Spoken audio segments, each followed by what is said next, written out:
baju apa ya? Batik, Kak. Kan hari Jumat, saya kan pakai baju muslim. Hari ini kan hari batik nasional, Kak. Jadi mesti pakai baju batik. Oh, oke.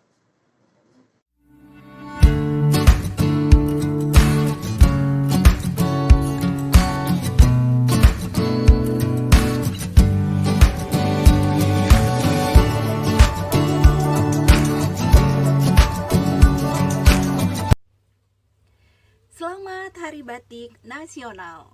Hari ini kita akan membahas tentang batik. Batik merupakan salah satu kebudayaan Indonesia yang pada awal sejarahnya terkait erat dengan perkembangan kerajaan Majapahit dan penyebaran ajaran Islam di Pulau Jawa. Teknik batik itu sendiri telah diketahui lebih dari 1000 tahun. Kemungkinan berasal dari Mesir kuno atau Sumeria. Teknik tersebut kemudian meluas sampai ke Indonesia. Teknik batik dalam perkembangannya disebut kesenian batik itu sendiri adalah teknik gambar di atas kain untuk pakaian yang menjadi salah satu kebudayaan keluarga kerajaan di Indonesia pada zaman dahulu, yang kemudian berkembang meluas ke seluruh lapisan masyarakat di Indonesia. Hingga sampai hari ini kita mengenal batik menjadi ciri khas kebudayaan kita yang harus kita banggakan. Nah, teknik untuk membuat batik dimulai dari mengumpulkan bahan-bahan untuk membatik, antara lain yaitu pertama, kain mori. Kain mori ini merupakan bahan utama untuk membuat batik tulis. Kain ini berasal dari bahan kapas yang telah mengalami proses pemutihan dan memiliki klasifikasi khusus. Kain yang bisa digunakan untuk bahan batik tentunya adalah kain yang mudah menyerap zat-zat pewarna batik. Nah, yang kedua adalah canting. Nah, modelnya canting seperti ini. Nah, canting ini digunakan untuk menyimpan malam. Nah, yang ketiga adalah malam atau lilin batik. Lilin batik ini bukan seperti lilin batik yang kita gunakan ketika mati lampu ya kawan ya. Ini lilin khusus untuk digunakan untuk membatik, digunakan pada saat membatik. Nah, ya seperti itu. Nah, yang keempat, zat pewarna. Sebaiknya zat pewarna yang digunakan adalah zat pewarna yang alami. Nah, yang kelima adalah wajan atau kompor kecil. Yang keenam adalah gawangan atau penyanggah kain. Nah, ini biasanya kita untuk menyimpan kain ya, atau menyanggah kain ya. Biasanya di atasnya itu ada gambar naga yang menjadi ciri khasnya, seperti itu. Nah, yang ketujuh adalah dingklik. Dingklik ini merupakan kursi kecil yang terbuat dari kayu. Saya juga baru tahu bahwa ternyata memang khusus ya kursi bangku kecilnya ini. Saya pikir kursi atau bangku kecil yang bisa kita gunakan di dapur atau di mana saja kita butuh untuk duduk. Nah, yang kedelapan adalah bandul. Bandul ini alat pemberat yang digunakan untuk menahan kain batik agar tidak mudah bergeser ketika sedang dilukis dengan malam. Yang kesembilan adalah taplak. Taplak merupakan selembar kain yang digunakan sebagai alat untuk alas yang digunakan saat membatik. Jadi kita kadang menyimpannya atau menaruhnya di atas paha kita ini ya, agar pakaian kita tidak mudah kotor seperti itu. Nah, yang ke-10 adalah meja kayu. Meja kayu ini fungsinya lebih kepada proses awal, yaitu tempat meluruskan atau meratakan permukaan kain sebelum dibatik. Jadi bukan tempat untuk meluruskan atau meratakan kaki kita ya ketika pegal ya kawan ya. Jadi lebih kepada ke proses awal, yaitu meluruskan atau meratakan kain sebelum dibatik agar mudah membuat pola motifnya. Nah, itu tadi sekelumit informasi tentang batik, bagaimana sejarah dan perkembangannya di Indonesia. Nah, hari ini kita akan membuat kerajinan tangan yang terbuat dari sisa kain batik yang tidak terpakai ya.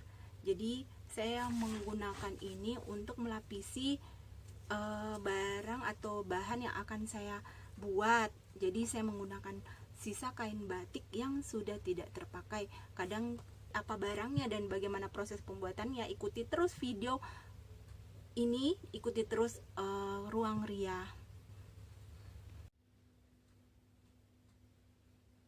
Nah, bahan yang digunakan yaitu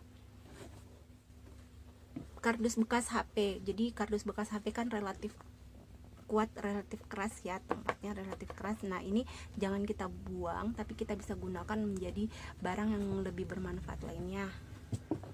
Nah ini lem hias atau hiasannya, ini terserah atau apa saja yang bisa kalian gunakan untuk menghiasnya nanti.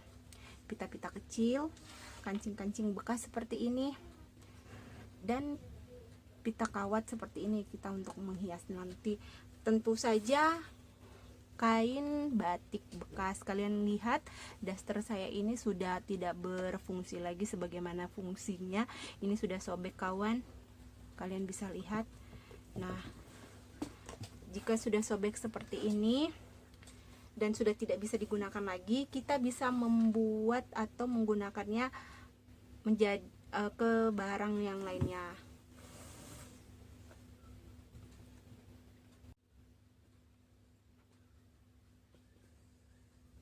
Nah seperti apa prosesnya, ikuti ya.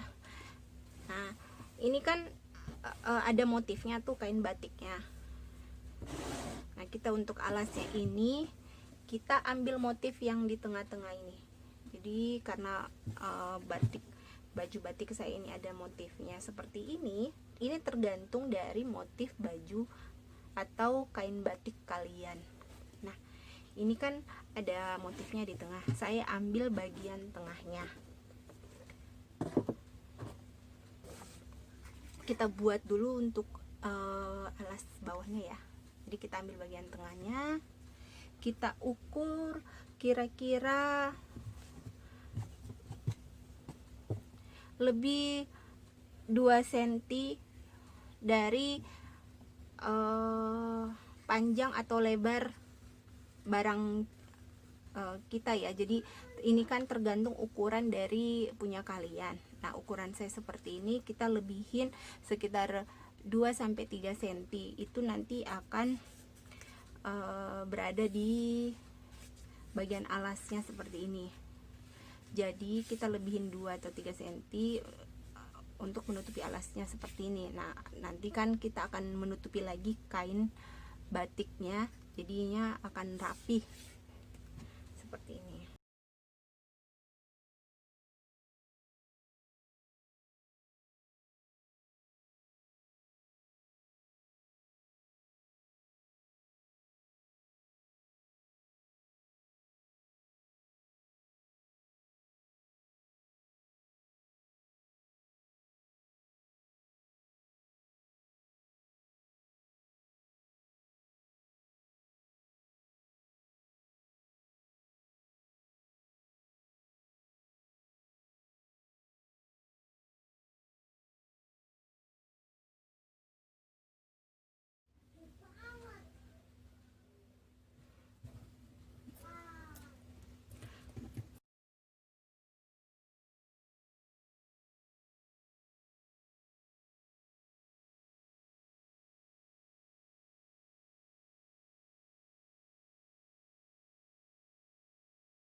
Oh iya kawan, jangan lupa ini ditarik kenceng ya.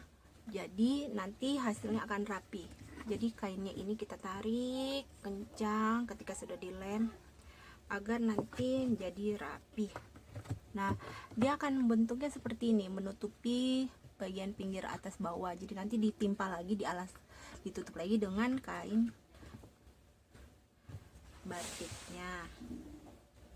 Jadi bentuknya seperti ini. Ini kita tarik ya agar kencang.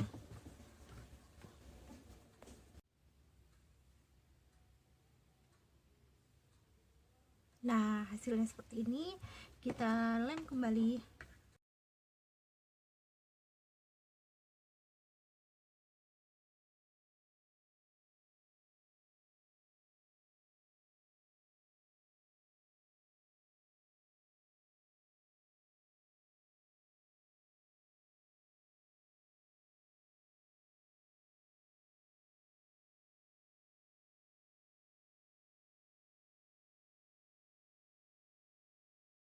kecelakaan itu biasa terjadi kawan ya, kalau kita bikin sesuatu biasa terjadi. Ada di panas sih.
Nah, hasilnya sudah seperti ini.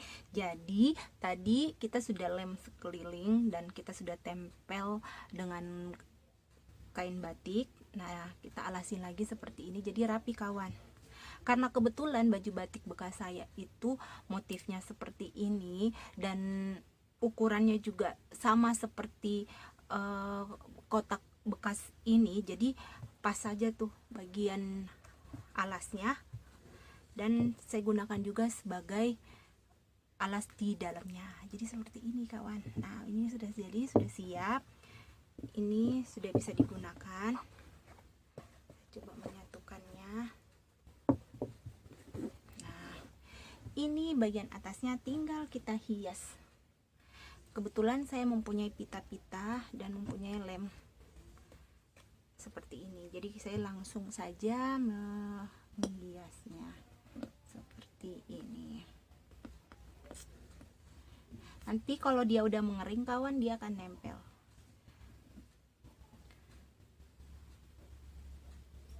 seperti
kreasi dari kardus HP bekas tadi dan kain batik bekas yang sudah tidak kita gunakan lagi.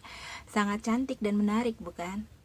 Nah, sekian dulu info dan video kali ini. Nantikan video-video berikutnya di Ruang Ria. Jangan lupa di subscribe, like, komen, dan share sebanyak-banyaknya di sosial media kalian. Dukung terus channel Ruang Ria. Terima kasih.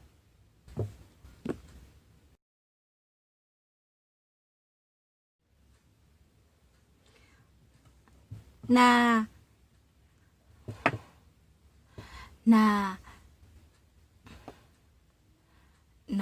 hasilnya seperti ini kawan. Cantik banget bukan? Menarik banget. Nah,